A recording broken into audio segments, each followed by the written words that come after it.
Okay. Let me test the audio a little bit. Looks good. Testing testicles. Say something. Let's see. Looks Trying to good. make sure I got some sort of charge down here. There we go. There we go. All right. Yes, Cool. computer. I hear you. Just let me know when you're set up. Oh, I'm pretty set up. This is probably about as set up as I'm going to be able to get.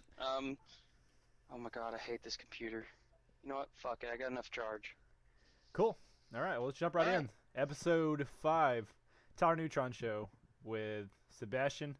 Thanks for coming on the show, Sebastian. Yeah, it's no problem, man. Thank you for having me. So this episode 5, the last 4 episodes have been, like I mentioned earlier, have been heavily kind of politically focused. We've talked about technology and culture, all this kind of stuff.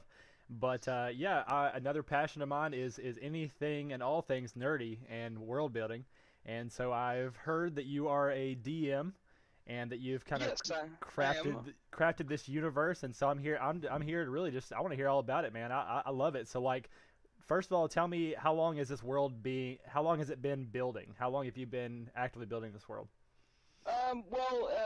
This campaign takes part of basically a course of like about 3 campaigns. This is the third part of the campaign, which we decided to use the Taldore setting from Critical Role. Okay. And the first one was, when I first started getting into D&D, and it was created by my friend Mike, and he was like, you know what, I'm done doing this. One of y'all take over. Right. So when we took over, it was a little wonky because, one, I didn't know what the hell I was doing. So I just grabbed a Forgotten Realms book and I was like, okay, this is some of the lore. This is something I can work with. Right. Um, that campaign started off with the snake god Dindar basically just screwing everything up and wanting to bring on a Yuan-Ti, I guess theological tyranny. Okay. And that segued into, I guess, a mini campaign, a module of sorts. Right. After they defeated that big baddie, which that one was pretty short because I didn't know how to work off of it because, like I said, I just started it. Okay. So I guess I may pause for a second because like what I'm hoping to do with this is really introduce a lot of people who have kind of no idea what or they may know what D&D is just like as a concept, but they've never really seen it. So I kind of want to really make it like a beginner friendly kind of thing. So I'm curious. So one thing I've kind of talked about is how if you're wanting to kind of get into D&D, it's actually very easy to get into. It's really just kind of like making a story with friends. Of course, you can get into all the math and stuff, and then really, yeah, I love that. 5e, from what I've understood, because I picked up some of the 3.5 books. 3.5 was very heavily focused in customization. It scared people away, and 5e, I think, is a good beginning ground where it can be as customizable as you want to. Plain and simple. Right. So whenever I've played around with them, what I've actually not even used the official D&D rulebook or the official D&D universe. So what I did, for example, is I just said, "Hey, I like Pokemon. These people like Pokemon. Let's jump in and just create our own Pokemon story." Or same with Elder Scrolls and some other things. So it sounds like you're kind of more into the explicit D&D universe with some of the more explicit kind of D&D rules. Is that accurate? At first it was because I wanted to get an accurate basis of what the game was, but now I've started branching out into creating like my own armors, own creatures and characters and bad guys. It's not your standard, the Lich came in and is, just here to fuck everything up. Right. So I guess that's one thing that I want to kind of get out in general is that there is a larger world of role playing that transcends the D&D rules in the D&D universe, but of course that is a great place to start because it kind of has it all kind of built for you. There's already a culture around it, and like you're saying, you can then expand upon that, create your own characters. Yeah. So let's go back to, you said some of the early storylines. You said there was this snake god that was kind of posed as the main villain here. Yeah, that's what our friend Mike built it up as, because I started off as a player character, Right. and I really liked Rangers and whatnot. And I was your typical, dark elf ranger, but I wasn't, just Drist all the time Right. from the Forgotten Realms books. It Right. was just, like I really like dark elves because of Elder Scrolls and whatnot. Hell yeah. Hell yeah. And we had our friend Connor and Matthew playing with us, and Matthew's been playing since the dawn of time, so Yeah. he knew how to min-max. He knew what he was doing. Yeah. Me and Connor were like, I don't know what the hell I'm doing. Right. I was trying to focus on the book and like, okay, this is how I play. Right. But then I started realizing it wasn't about the numbers. It was about me playing a character that could focus on like an aspect or actually have its own story. Exactly. Yeah, it's all about the story. Yeah, a lot of times as gamers, we get kind of really sucked into the stats and like this kind of competitive element and whatnot. But then you realize, of course, for kind of like tabletop role play, it's a lot about the story. It's a lot about connecting with your character and connecting with the universe. Yeah, and that's something that I try to tell my players now. All this time later, because I've been able to experience several different characters. I've had paladins, warlocks, a paladin warlock, rangers, sorcerers, and all that. And they're each of them have an aspect of yourself. Absolutely. But each one focuses it differently. On one aspect of yourself, I absolutely see that. Yep. Yeah, like a lot of my characters are mainly like carefree and like I just want to explore and be an adventurer and right. So that's not naive. That part is common, yeah. So yeah, that part's they common. Have that yeah. part in common, but some of them are very stoic, some are very talkative, some of them just want to be that asshole. Right. And that sounds really fun. Like I think that's the same kind of thing that draws people to kind of like theater and draws people to acting, as well as storytelling in general, whether it be written or whatnot. Is that yeah, you get to play a character, you get to have fun. I mean, that's absolutely what it is. Oh yeah, and it depends on what aspect you want to focus on and like what kind of group you're with as well. Because if you have a bunch of rule lawyers, it can be fun, but then it depends on like if you're there to like play it by a numbers game and not by a story-driven game. Yeah, and I always lean more towards the story-driven because I think that's easier for new people to jump into. It's just kind of like more. I think it's just more. It flows more intuitive. Of course, I see why people like the numbers, but I'm not. In that kind of scenario, I'm not really a numbers guy myself. Me too. I think numbers becomes more important in I guess later levels because that's when you're fighting to keep that character as a mainstay, not have them constantly rezzed or like I need healing all the time. So how many life points do I have? And just all these numbers just to keep them alive. Yeah. But something that I think brings all people to the table is that you don't have to be you in this, but you can still explore different aspects of yourself. Right. In different morals and everything. You want to be a murder hobo? Be a murder hobo. So, if you want to be, the pious, scholar or something, go be that. So one thing I was thinking about, you kind of mentioned some like how stats may come into play, especially in combat. So whenever I actually did play before I started my own kind of deals, my own more story-driven things. I played an explicit kind of campaign with some experienced people, DMs, and I just didn't really like the combat at all. Like I wanted to just kind of overhaul the entire way that combat is done. I wanted to essentially just kind of, again, I like to think about it like, hey, we're just a bunch of creative people sitting together, kind of creating a story together. So like whenever we have a fight scene, it's almost like we're writing a movie, and we say, hey, what do we think would happen? Like, here's a character who's really agile. They'd probably make the first move, and this would probably happen. And maybe there might be like a time for like a dice roll if there is something that's up in the air and everyone's like, well, it could go this way, it could go that way. Who really cares? Flip a coin. But I think that that was my style. That was what I was thinking as far as how combat may go. Yeah, like I get what you're saying with the combat, because sometimes it's just all these numbers as a DM. As a DM now, it's all these numbers get in the way sometimes, and sometimes I'll just be like, okay, I'm going to go left or right, or it's like, okay, just tell me where your characters are, and whoever's closest, I'll work that way out. Right. Or some to that degree. Yeah, because And it really does slow it down. It feels like it's very like especially when it's sequential and you've got these moves and all this kind of stuff. And like to be honest, like nowadays the fact that we have video games have come as far as they are. If you're really interested in the combat element, I think that like that would be the direction to go. So like what it really leaves for traditional tabletop is to focus on the story and to focus on the characters like we've been talking about.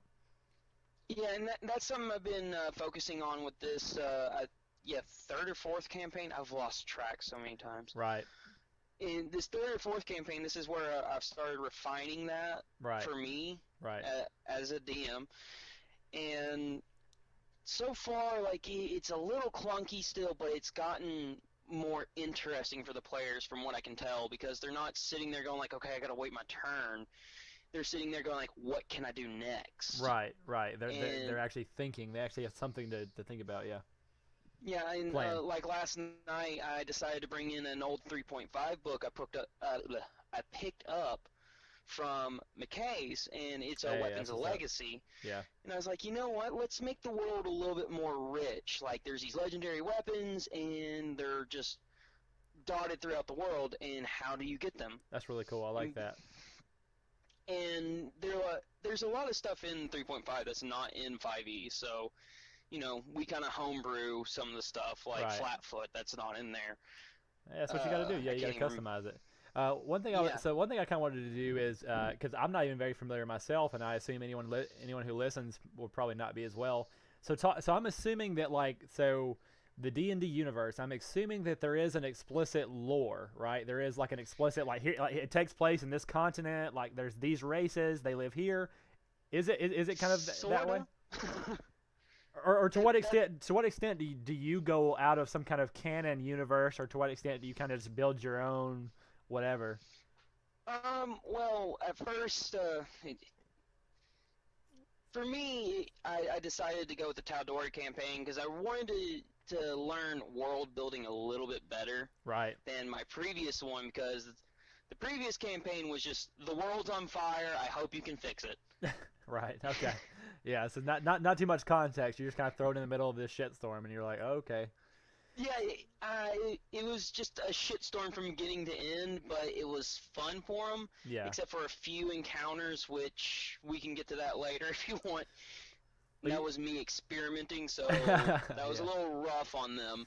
I think one thing that's always funny is like whenever I first played a campaign and I was just a player character or whatnot, all I wanted to do was I literally wanted to find a library inside of the universe and just use that as a way to just ask infinite questions about what's going on. I just want to be that's all I want to do. That's actually one of the great things about a campaign setting, and I can't stress it enough for people who want to learn world building on a better scale, is to observe how a campaign setting lays out the world for you. With the Tal'Dorei campaign from Matthew Mercer, he has this place called the Cobalt Reserve, and it's this massive library that a bunch of monks run. You can't take any information out, but you can come in with paper, pen, write down all your notes and stuff, and leave. That's really cool. And pretty much if you ask a question, it's like, okay, well, is there an artifact here that could hold this? And sometimes you gotta wing it, but that's the fun of it. Exactly. You get to choose where that's going to be. Yeah. And if they're well, okay, why? You gotta be well, let me get back to you. And that's the one thing that I've learned is don't say I don't know, because if the DM doesn't know, then no one knows. There's a problem. Yeah, exactly. It definitely seems to be. So that's another point I wanted to make, is that another approach and a way that I wanted to kind of craft do it differently was not to necessarily have so much pressure on one DM, but basically just let everyone in the group kind of be a creative component and kind of talk together. And of course, you could have someone who kind of guides it and kind of centers it. But this whole idea of who makes decisions, of who does it, of course, it's partially chance. But that's one thing I thought to do. I don't know if you've ever experimented or heard about that. Yeah, we do a similar thing, except, I'm still the DM, but I'm I want you to give me a backstory of your character. Tell me what's their goals, what's happened to them in their life, what's going on, and I'll try to fill in the gap and make something out of it. That way, you've made a part of the world yourself, You're right. and we can explore that. And we work together, Like, meet in the middle. Yeah, absolutely. like last night, for instance, we have a warlock. Her name's Hecate. She's heavy into like Greek mythology and stuff. Yeah, that's what's And up. she's like an Asimir. I think that's how you pronounce it. An Asimir, and she has a sword that talks to her. It's a sword of vengeance, and then that's just one of the home rules that I've had. I'm like, you know what? It's a sword of vengeance that's possessed with a soul that's vengeful. Why not make it talk? So I let one of the other players be the voice of that sword, and I'm Right. like, be an annoying asshole that always wants to fight, pretty much. Let me at him. It pretty much, except it's her boyfriend that gets to be the asshole. So See that's what that it's all makes it about. even. It's all about like again being able to express yourself, and again like being able to experience that with other people and just have that real experience. That sounds really cool. Like those definitely seem to be some of the highlights for me as far as why I want to play is like to explore and kind of flesh out the world, and also to play this character and express myself. Yeah, those to me some of the core components for sure. Like a sentient item always makes things a little bit more interesting. But like I was saying, she has this whole thing where she's exiled by her family, and her family pretty much helps run a theocracy. And her sister shows up, who's a blood cleric, and pretty much, she can control people by inflicting harm on herself and then using the blood to control said person. Damn, that's wild. Well, her sister basically is like looking to expand her war front, and her parents are like, come on home. We want you to join. We found out you started up this nice little upstart region. You can join us, or we can just burn it to the ground. Oh damn, Yeah. it's pretty So, intense. think of Zula from Avatar. I was actually just thinking, like I was actually just thinking about Avatar, like not even consciously, I didn't consciously hear something you said and think about Avatar, but I was just like kind of latently think, I think what happened was whenever you said the blood thing, and I was thinking I was thinking about blood bending, and that's probably how the idea got in my head. So that's essentially what it is. It's just blood bending, and this is except it's a Zula, so that sounds no incredibly fucked. That sounds terrifying. Azula as a bloodbender. It is because one of our other players, my girlfriend, she plays a Tabaxi artificer wizard, and she has a ring. And this ring has a shadow demon attached to it, so it's kind of like not her familiar, but kind of like a friend. Right. And she can ask it questions. It won't respond to anyone else except her because, well, it doesn't care about them. Well, I didn't let her know. I like keeping pieces of things like that from players and let them find it out later. And it has a corruption system to it. Right. Well, she didn't like how, we'll just call her Azula from now on because I forgot the name. I have it written down in my notes. It's Erinys. Yeah, Erinys. The name of the Azula character is Erinys. She didn't like how Erinys was talking to her because Erinys basically said, "Shut up, fuck off. I'm not talking to you. I'm talking to my sister." Damn. Yeah. Well, she's like, "I'm gonna make some tea." Well, my girlfriend's character's making tea, and then all of a sudden, I was like, "Make a wisdom save." She's like, "Why?" I'm like, "Just do it." Fails it. I was like, "You take the teapot and you literally chuck it, the scalding hot tea, onto this woman." Well, Aries didn't like that, did her blood puppet thing, and was going to make her walk out the like third or fourth story window. Yeah. And then there was like this confrontation between our player character Hecate and her sister in game, and it seemed to really flesh it out, and it fleshed out this idea that this is not a good person and not willing to be a good person. Interesting. So that makes me think of a couple things. It makes me think of, like, number one, like the way you're describing that and the way I imagine these things actually play out. I think that really attests to the fact that, like, the story kind of tells itself. These characters, like, of course, the characters that are there that you're actually playing come to life, but these like NPCs or whatever that you would, as you would call it, they seem to kind of take a life of their own, and like they become real and whatnot. It seems very interesting how that kind of happens. I think that's a very crucial part to also making world building is the DM bringing NPCs to life, and whether that's you acting out the voices or you simply stating with intent what they're doing. Right. And there's no right way to DM. Right. As long as everyone's having a good time, there's no right way. I agree. So if you're going to sit there and you're going to voice act all of them, more power to you. If you're going to sit there and you're going to literally describe to me the detail in how they tap their finger because they're agitated, that they just had boiling hot water poured on their head, perfect. I don't care. Right. You're just there to tell me what's happening, how it's happening, and why it's happening, and I'm supposed to respond. Right. And when you bring life into these NPCs, it really brings life to the world because it makes you think this person's in a position of power. I can't even begin to fathom what it's like there. Exactly. Yeah, you really, really have to stretch your imagination sometimes, and sometimes it just hits its limits. Well, they didn't seem to like really start grasping it, and I was like, okay, well, my player character, Hecate, she is grasping it because this is her story. She knows her story. She knows her sister. The other player characters are just like, we don't know who this person is. So I drop hints like, it's like, oh, well, we took over the Jorhassian Empire. We had to raise a few villages and, destroy their crops and cut off their food supply. Right. But I see that, you're picking up the slack and taking in their refugees anyways. Interesting. And it's just like, oh, crap, that's why our port city is getting so many people now. See, that's what the kind of stuff that I love is definitely like what takes place is like the lore, the historical context, the political context, like all these characters. It's like, I mean, it's the kind of shit that really draws you in, like Game of Thrones, for example. It's just like so many players and so many personalities and all this shit's playing out, and it just has you on the edge of your seat. So it's like next level to be like right there in the action, dictating the action, creating the story. It just sounds like the next level of engaging.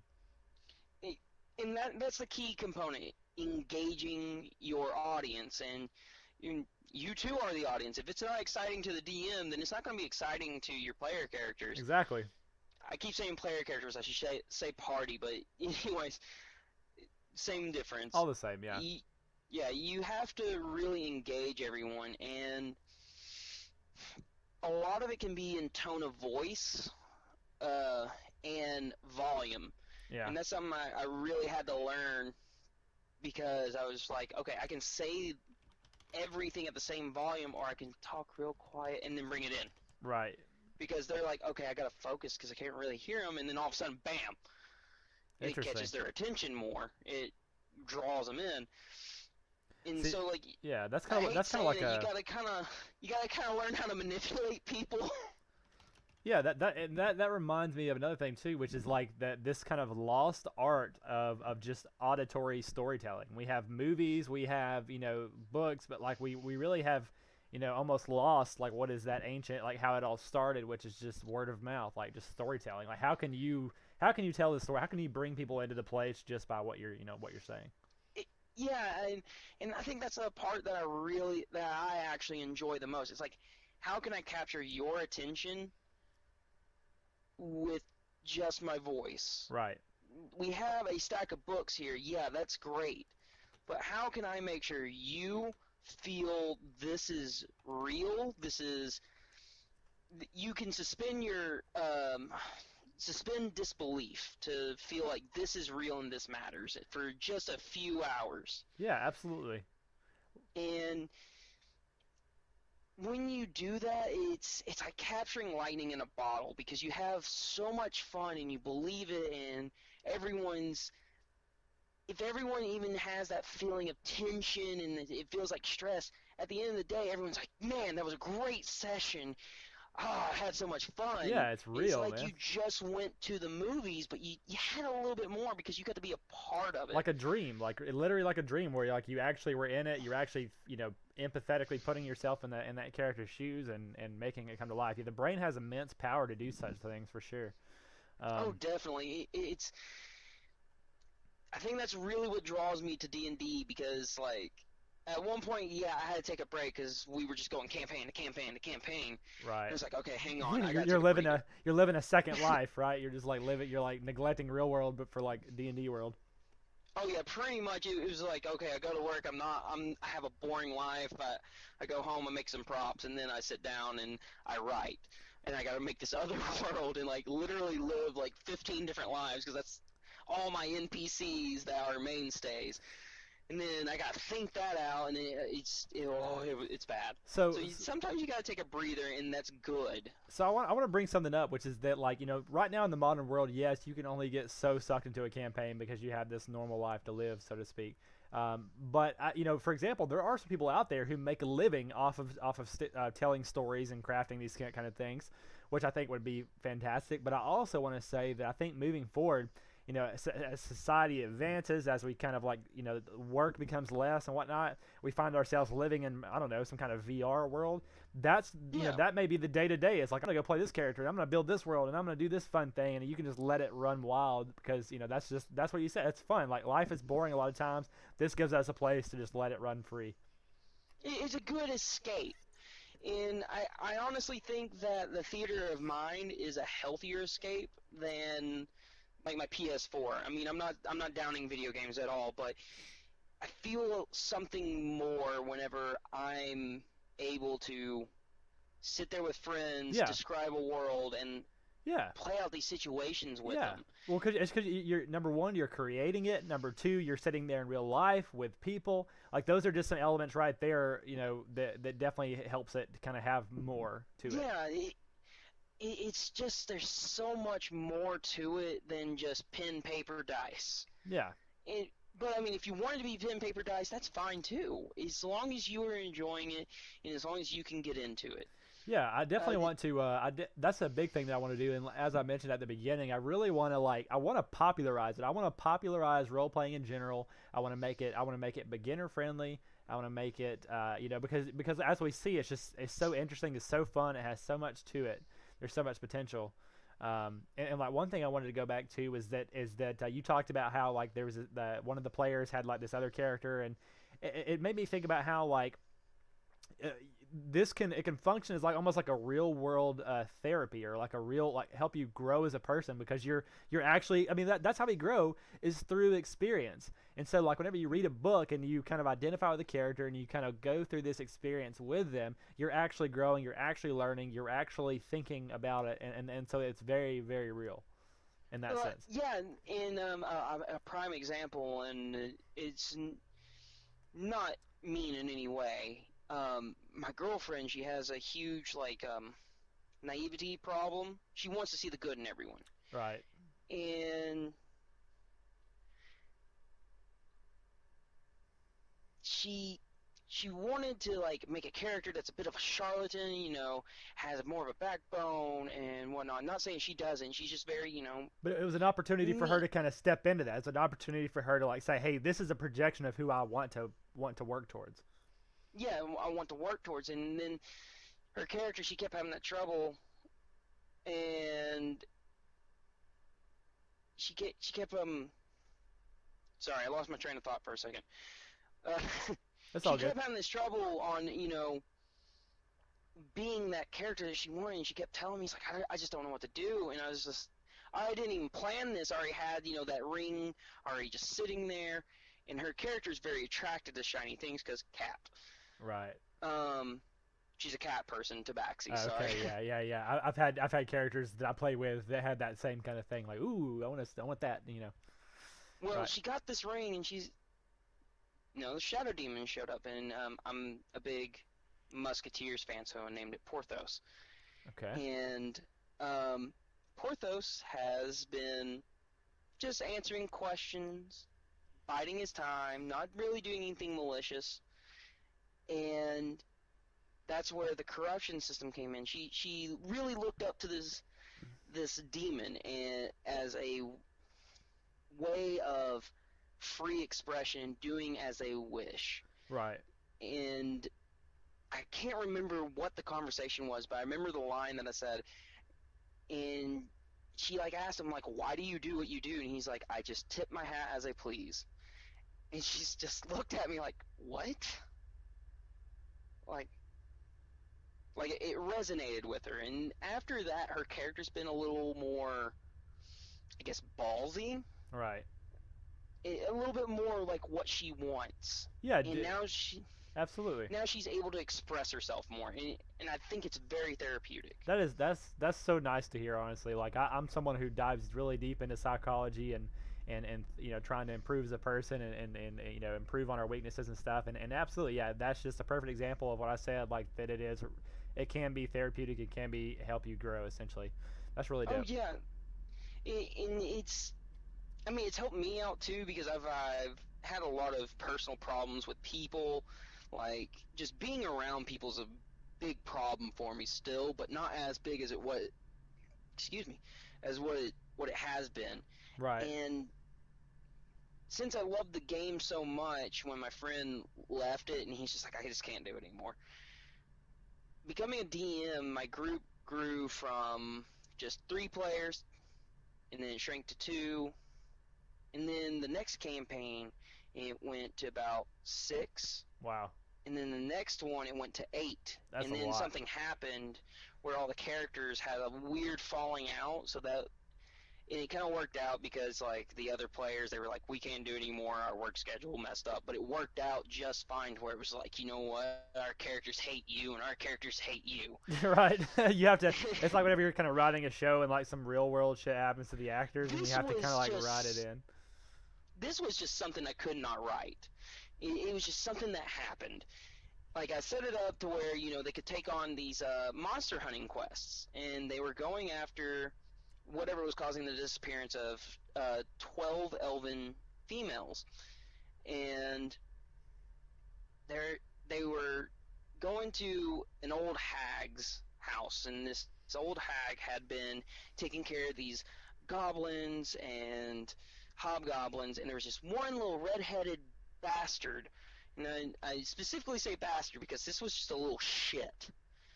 And he was a half-elfin boy, and he would tell tall tales and lie about how his parents abused him, when he's really just a runaway and everyone's just tired of his shit. Right. Well, half the group was like, you know what, let's try and help this kid come to terms and go back home, even though he's not the main issue, and try and get some information out of this hag, who was pretty friendly. Well, while they were in there, the other 4 were hanging outside, and one of them, he was just a little, he was a pain in the ass. He's one of those players that's a pain in the ass. Every time he plays, something crazy happens. Right. And he's like, aren't witches evil? And one of them was just like, yeah. It's like, aren't goblins evil? It's like, yeah. Okay. Sets the hut on fire. Oh, nice. Like, locks the door, blocks it off, sets the hut on fire. Damn, that's savage. Well, with the other characters in there. Wow. And then, like, the other 3 characters were just like, you know what? I like this guy. As they're burning? As they're burning in the house? As the other 4 are inside. The other 4 are like, what's that smell? And then the hag thinks, like, hey, you're trying to kill me. And then, like, differentiates through some persuasion rolls and everything. Like, hey, they're not trying to kill me, but get the fuck out of my house. Right. But pushes them out of the house. And the house, a fun lore fact in the monster manual is that hags usually have houses that do weird shit. Right. This one happened to have chicken legs. Okay. And I know that sounds pretty dumb, but it fits the lore and it makes it interesting, because no one expected that. Exactly. And the dude that set the fire to the house, I was just like, I need you to make a dexterity roll. And he's like, okay. And I was like, all right, you roll. He's like, I got a 4. I was like, okay. Roll to hit. Like, it was a nat 20 or something. Like, yeah, it was a nat 20. Foot comes crushing down on top of him. They were like level 3, so hit points are not that high. Crushes him. His character is dead. Right. Like, dead and gone. You have a building stomping on you. Sounds like a cartoon, yeah. yeah, it was a cartoon death, and then like the other players are like, oh shit, He's and dead. then Yeah. he's dead. The other four players were just like, whatever. He tried setting us on fire. Fuck him. Right. And then there's this whole drama of like these four characters now gotta confront these other three because these other three were cheering on the dude that tried killing them. And it was just this back and forth, and I was just like, you can't write this. No, you can't. And You can't. It's organic. It's it's too complex to try to map that out. it was way too complex, and I was just like, I'm sitting there literally with the face of like, man, I wanted character interactions, and I did not prepare for this level of it. You know what that reminds me of is like so my background started out in drawing and art, and like whenever you're trying to draw anatomy and stuff, you use references because a lot of times your brain just can't generate that, and it sounds like the same exact thing when you're trying to generate storylines and you're trying to generate character interaction and dialogue. It's just what's the best way to do it. Let's just role play. That's awesome. Yeah, like I'll write out a few lines that I think might work, and I can throw in there for like the bad guys Some and whatnot. general ideas, yeah. A general, like here's a little bit of a monologue, but then I'll write insert banter. Like if you ever happen to look through like my campaign books, where I'm sorry if you ever have to read that because my handwriting's all over the place. It'll say a few lines and then like insert banter, and that's where I give myself this moment to breathe and react. Right. In a good example is this campaign. There's temples popping up. There's a cult popping up, but it doesn't seem like much of a threat until like our party gets wrapped into it, and this being puts these rings on them, and they're like, we can't take these rings off. It's extraordinarily painful, and like one of the characters like, what if I chop my finger off? And I was just like, it'll still be on you. Right. You're just not gonna like where it goes. That's funny. And they're like, God, we can't get these rings off, and they still haven't caught on to what it is. We're like 6 months into this campaign. No, way longer than that, 8 months. They still haven't figured it out. And they get to the main bad guy, or one of, I should say, because they haven't gotten far enough to understand what's really going on, bigger picture. Right. But a main antagonist, his name's Davos, and I had him stand there. Yeah, I made sure he was pretty weak, that because we have an archer who's like min-maxing. He's having real fun with it. He says, "Fuck this dude," shoots him. Dude's like kind of hurt, and I was just like, you just shot the boss of all these cultists who can cast spells. Oh shit. And they were just like lighting them up, and Davos like just waved them off, and it's just like, you know what? I'm gonna give you a chance. I know all these guys can kill you right here, right now. I need you to stay out of my way and never return. And you can walk through that door. Damn. And like, it really conflicted with a lot of them, because some of their characters are just like, you know what? I'm not giving this up. You got to go down. You're the bad guy. Can't do this. Right. Whoops, covering up my camera. It's all Sorry. good. And it conflicted really bad with one of them, because he's just like, my character hates that. I personally hate that. I had to do that. And I remember one of them, Paige, he turns and he's just like, we gotta live to fight another day.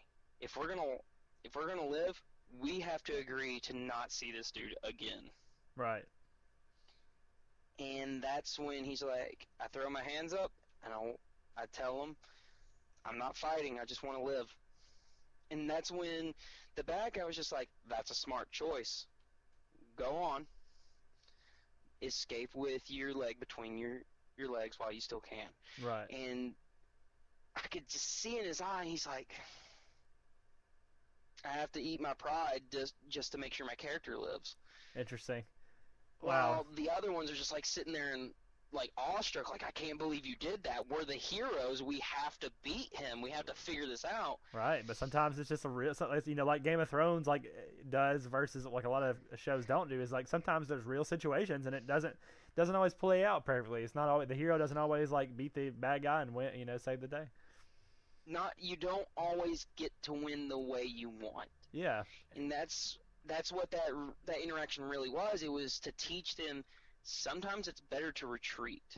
Yeah, I love that. It's okay to lose the battle in order to win the war. And that's another example of how you can really grow as a person through these challenges. Like, someone who's very egotistical and prideful may run into this situation and be like, shit, what would I actually do? Like, there's all these kind of like hypothetical moral questions that get thrown around, and a lot of people will kind of try to grapple with them, but at the end of the day, they may just walk away. But if you're sitting here and you're invested in this world, you're invested in this character, you're in the middle of the situation, and then you are presented with this challenge, then like it puts you in that situation, and I think you actually will grow and learn from it based on what you do. Yeah, and it really worked for our other friend Reese, the one that had a huge problem with it because he's ex-military. He's always been taught, like do not retreat, go forward in the battle, all this stuff. Right. And he's like, I have a huge problem with this. I would never do that in real life. I was like, yeah, but you were outnumbered. You were outnumbered, outgunned. I mean, you could die if you want, yeah. And it's like, you could have gone out a martyr, but it would have been for nothing. He's like, yeah, I understand that now. Like, he's like, looking back on it, I understand. And it goes back to what you're saying. It's very therapeutic, and it helps people, and that's what I love the most. A lot of people still look on this game and go, like, you're a bunch of nerds that they're playing a numbers game, a math game. Right. It's like, it doesn't have to be math. It doesn't have to be that. It can be situational. It can be pure. It can be like another system like World of Darkness, where they literally have it to where you can switch off from DM to DM each session, or you can keep one DM, but other characters build it as you play, and you don't even have to use dice. You can just be like, well, what would I do? Exactly. That's my approach. It's just what would I do? What would happen? Like, what do we think? Like, and usually that works. Like, usually you can get a pretty good idea just intuitively of how it would play out. Oh yeah, and that's what makes it even more exciting. Is like, I want you to think what your character would do, not what you would do, what your character would do. Right, and that can be a challenge, yeah. That's a huge challenge. Is like, what does your character believe in? Okay, believes in this. Do what your character believes in, not what you believe in. Right, and yeah, that can definitely be. Like, yeah, I definitely think that could be challenging, like trying to step outside of yourself, and that's an exercise in empathy there. And it also, it's just an intellectual challenge altogether, a creative challenge. Hell yeah. Yeah, it's fun, and another thing that happened in the game, and it was during the intro of the game, pretty much. They were framed for like the disappearance of like 37 some odd people, and they were just like, but we didn't do anything. And it's like, well, until this investigation's over, we have to keep you at this pretty much a safe house, because we can't prove that you are guilty, but we can't prove that you're innocent. So you'll be under watch of one of our top guards. Well, as they're under watch, I forget what it was, but it was a pretty bad monster. I remember it was like some monster of Orcus or whatever. And there was another problem going on where this kid got possessed, and it was just like this demon, not demon, it was something wraith. Yeah, well, we'll go with wraith. It was a wraith that got attached to this demon, that demon child, and they were like, we had some of those new players. It was back when we had 8 people. Right. And one of them was a Goliath barbarian. Of course, he's like, I'm gonna kill it. Yeah. And they were like, no, don't kill the damn child. He's like, well, what do I do? And it's like, we don't have a paladin, we don't have a cleric, so what do we do? Right. Well, then on the other side, you have this thing. I want to say it starts with a B, but it was just a servant of Orcus, and it could literally like give you a death stare and like just kill you. You're dead if you Right. fail to save. Well, one of them was just like, fuck this. We need 3 people on them, and the rest of you go deal with the demon child that's literally crawling through the air ducts and twisting its head around. That sounds funny. So 4 of these people are chasing down a child who can tear their arm off and beat them to death with it, while the other 3 are just like, okay, ready your weapons and hope we kill it. Right. Well, they succeed on that through the luck of the dice. Literally, just luck of the dice got them through that. Right. They're like, okay, that's good. They're like, how's the other group handling it? Well, the Goliath was like, fuck this, and just bisected the child. Oh, okay. Yeah, and it was a dark moment. Like, a lot of them were just like, why would you do that? Why did you do that? Right. And he's just like, because it was attacking us. Hulk smash. And they're like, do you have any clue what they're going to think whenever they see this? That we were defending ourselves? No, they're going to see a bisected child and then look at you and go like, man, you must have made 37 people disappear. Right, yeah. It's like, no, trust me. It's totally unrelated. Like, the child's in half, but we're innocent of this crime. So, Yeah. Good luck with that. Have you ever had like a court case, like a trial scenario? There was a trial scenario in there. There was like 3 different trials, but what really tied it together was that the dude that was watching over them, his name was Thorin, and he was the brother to Davos. Well, it revealed that Thorin was part of this cult that was coming up, and they were like, wait a minute, why would a servant of Orcus be coming here? And then they're like piecing it all together, and they found like his journal, and they're like, oh wow, okay, this starts to make sense. This guy was bad. Right. This guy was the problem. Interesting. And it opened up a doorway to the rest of the story, and there's a lot to it. Absolutely, it sounds like it. It sounds dope. One thing I had thought about was, and one challenge that I ran into as a DM that I wanted to kind of get into is, how do you kind of balance freedom and kind of winging it in general versus this kind of script that you had going into it? Because I noticed sometimes I would have like something that I wanted to happen. I wanted to kind of guide the players towards this experience, and sometimes they would make a decision that would completely just, like, I would create like 20 minutes worth of content, and they would just be like, I'm gonna go this way. And I'd be like, fuck, like, how do you deal with that? The method that I came up with, and some of the players I've been playing with for quite a while, so I kind of know what they're gonna do. But I always go by what my mom's always taught me: expect the unexpected. Right. And that's kind of hard to do whenever you do, play this game, because you have wild cards. People are going to throw you for a loop. Right. And it's rough. It's pretty rough whenever you're trying to do this. So what I do is I do encounter to encounter, but I leave pathways that I think they might go. Right. And a prime example, there was a chance that they would not understand nor get the fact that Thorin is part of this cult, and I left it there. Right. And I had a pathway that was like, if Thorin lives and isn't found out. There was also if Thorin lives but is found out, and then there was the total like, they don't find out anything, because there's always going to be the chance to roll the dice, like, you don't find shit, you don't do shit. Right.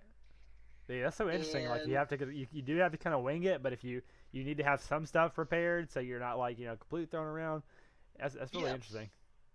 And a lot of it, I build encounters and I build a scenario. I'm pretty sure this podcast isn't going to be seen by them until after, because I'm going to get the link to Oh, your you podcast. don't want to spoil it. No spoilers for the campaign.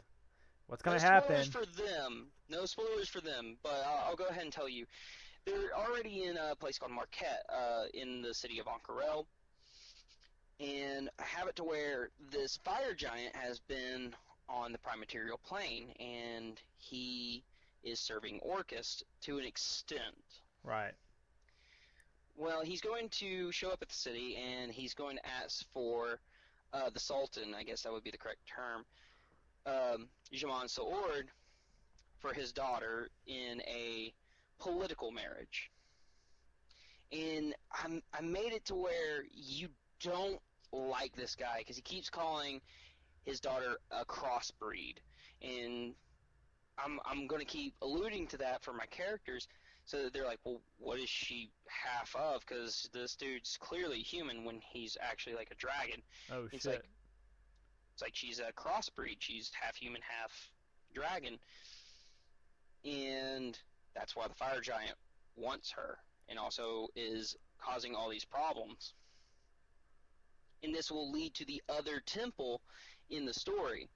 Now, there's a lot of stuff they can do. They can either politically handle this to where it's like, hey, you can back off. We can take care of your problem with Davos and the the God's Head, which is the actual main bad guy of the story, and we can, settle it politically. Yeah. Or we can cut your head off, take your head back, and be on our merry way. Or that. Either way. So, leaving that option there is something I strive for, because I want my characters to feel free. Like, they can go and do what they want when they want. Right. But I like to leave a little bit of this impending doom. It's like this anxiety, like, we got to get something done. Right. Because if you don't have that urgency, then your characters are just going to be like, well, there's no point in playing this. Right. Why are we here? Right. I feel that. So the best thing I find is write your encounters out, or your places, wherever your scenarios are going to take place.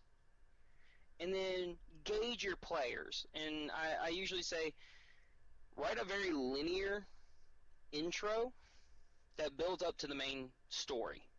And then after you've done that, you can kind of gauge your players and go like, okay, we got the lawful good guy who's going to be like, no, we got to do this right. You got your chaotic, neutral, I do what I want guy. You got, your indifferent guys. You got all these people, and you can gauge them a little bit better. So then write out your places and what can happen in these places. And write out points of interest that, can be roles. Like, roll a history check to see what is in this city and what's happened in this city.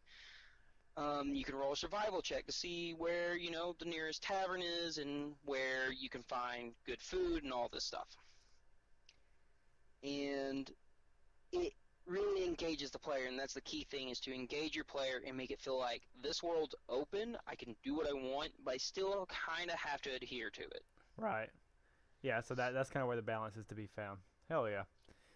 So that's what I try to strive for.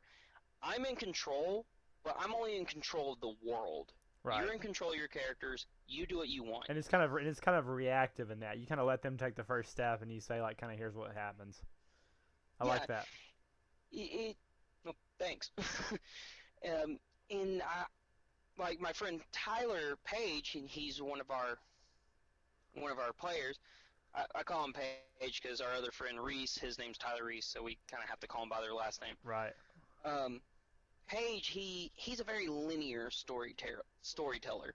He tells you what's going to happen, where it's going to happen, and all this stuff, and it's still fun. Right. It's just you and your players have to understand what kind of setting it is. Right.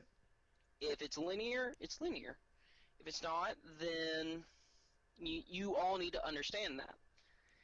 in making a very I won't say non-linear, an exponential. There we go. An exponential, exponentially growing story. Mm-hmm. You need to be able to be like, there's 5 temples in this world, and we got to shut them all down. Doesn't matter what order, but we have a month to do it. How are we going to do it? Right. So you set some constraints up. Okay. Yeah. Basically, you've built the sandbox. Here's what's in the sandbox. You have a time limit. Figure it out. Hell yeah. So you gotta think of it like an escape room. There we go. That's the analogy I was looking for. An escape room. Yeah. Okay. I like that. So I guess yeah, it gives me this has really accomplished a lot of what I had hoped to do with this kind of podcast. Like, kind of get a glimpse into, just really a closer glimpse into what it's like to play, what it's like the DM, some of the challenges, some of the benefits of it. And I think you've definitely carried us through that. I definitely I hope that this kind of serves to kind of just popularize it in general, give people exposure. And if anybody has any questions about, kind of getting started and stuff, I think you'd be a great resource for that if you're down to kind of help new DMs. Oh yeah, I'm always down to help people. Like, I love D&D a lot, and like my group kind of hates it because I'll always be like, hey, we have room for like 2 more people, and I'll sometimes ask people like, hey, if you want to join, come hang out with us. We'll play. Or you can just kind of watch the first time, or just kind of spectate, if you want. Yeah, and it's just like, come on, man, stop inviting all these people. Right, it just keeps growing. But yeah, that's what it's all about. I would love to see the community grow. I'd love to stay in touch. I'd love to hear more about how your characters kind of go. Like, if you're ever interested in writing some of that stuff out and whatnot, or maybe doing some series of your own or filming, any of that would be cool. I thought about it, and then my laptop literally died. The hard drive froze on it, so I lost like so much on my computer, like not just D&D stuff, but like music I wrote, art, everything. It was awful. That sounds like so painful. Damn, fucking hard drives, man. Fucking technology. Yeah. Hell yeah. So yeah, I guess I was thinking about kind of wrapping it up here. I think we've covered a lot of bases. I really appreciate you kind of coming on and giving us kind of a glimpse of your world and the experience altogether. Is there anything you wanted to kind of throw out before we kind of close out here? The only thing I can say is, if you have ever considered D&D, don't let the math and the creation scare you. Yeah. Just treat it like Grand Theft Auto. That's pretty much what you need to do. Grand Theft Auto roleplay, next episode. Pretty much. Hell yeah. Well, if you want that, go with Shadowrun, but that's a different story. Right. Yeah. Maybe we'll do another episode where we talk about some different campaigns and stuff like that. But I guess that's definitely a good closing out point for today, I guess. I appreciate you coming on again, man. No, thank you. And you have a good day, all right, man? Hell yeah, you too. Good talking, man. I'll follow up with you. All right, later. Peace.